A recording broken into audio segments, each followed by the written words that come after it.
Now we will discuss the problem of magnetizing inrush current, or it is also simply called as the inrush current.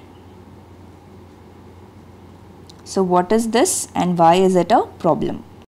Now we will consider the applied voltage to be Vm cos omega t. This is the applied voltage to the transformer, okay, source voltage. So now if this is the voltage, then what will happen to the flux? Flux phi of t, it is what? It is equal to 1 by n1 integral v of t, right? So v omega Vm cos omega t dt. So this is what? Vm by omega n1 sin omega t. So this we have anyways discussed. The flux is going to lag the voltage by 90 degrees. So if you draw the graph, see if this is v of t, this is the cos function, right? V of t. Now what about flux? This is a sinusoidal function. So this is going to start from 0 and then it is going to continue like this, right? So this is phi of t. Since flux is starting from 0, there is not going to be any much problem here. But now let us say the applied voltage, this is going to be Vm sin omega t, okay. So this is, let us say this is case 2 and this is case 1. Now what is going to happen? If you simply integrate, then phi of t you are going to get as minus Vm by omega n1 cos omega t. This is the maximum value of flux at steady state, remember, at steady state. But what is going to happen in the first half cycle? But in first half cycle, here when t is 0, cos 0 should be 1. So maximum value should be already present. But in first half cycle, the initial value will still be 0 because that is when it has been switched on. So what is going to happen here? Phi, if you write as 1 by n1 integral Vm sin omega t. Now let us say you are taking from 0 to pi by omega, that is at half cycle. See if this is the time axis omega t, if you take, here it is going to be 0, pi and 2 pi. We are going to express in terms of the radians. But if you are writing only the time t, then omega where it is going to occur? Here, pi by omega, 2 pi by omega. So here at half cycle we are taking pi by omega because we are differentiating with respect to dt. If you are differentiating with respect to d omega t, then you can simply take 0 to pi. So what will you get here? This is equal to minus Vm by omega n1 cos omega t from 0 to pi by omega. What you are going to get here? 2 times Vm by omega n1. So we can see here Vm by omega n1 is the maximum value at steady state.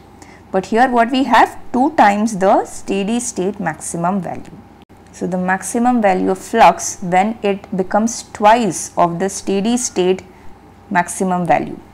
If you remember the BH curve, this is anyways it is non-linear, and because of this the sinusoidal flux, it is going to result in a peaky magnetizing current, right? You are going to have something like this, right? But now the flux is becoming twice, okay? So twice of the maximum value. Then what is going to happen? This is going to be, when projected onto the non-linearity, this is going to reach in a further increase in the current, magnetizing current, which is already very peaky in nature, right? Very high. So where did the problem occur? When the voltage, the applied voltage, it was Vm cos omega t. This did not cause any problem, no problem of inrush current. But when this became sin omega t, then we had a inrush problem, inrush current problem, okay. So this means that the value of the applied voltage at the starting point, that is going to make all the difference. Here at the starting point, the applied voltage, it was at its maximum. So the flux, since it is 90 degrees lagging, it was at 0 and it will reach the steady state flux without any problem. But when it is Vm sine omega t, then what is going to happen? When voltage is a sine function, the flux will lag by 90 degrees. So it should start from the negative value. Okay. So then it will go like this. But since initially the flux cannot simply achieve this magnitude, so it will be at 0 only. Okay. So what will happen? From 0 it will start increasing, and by the time it has to reach the maximum value, it has in fact reached twice the maximum value. Okay. So generally what we take is, we take the applied voltage to be Vm sine omega t plus theta. When theta is 0 degrees, then this is the worst inrush current, worst possibility of inrush current. Okay. And when theta is 90 degrees, then it is simply going to become cos omega t. Okay. In this case, there is not going to be any inrush current. And if theta is lying between 0 to 90 degrees, somewhere between 0 to 90 degrees, then the inrush current will be in between the maximum worst inrush and the no inrush situation. Okay. Now how do we address this?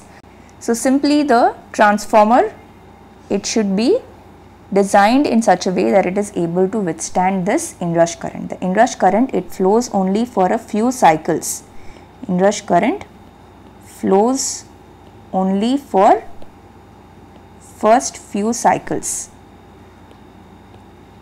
before achieving the steady state.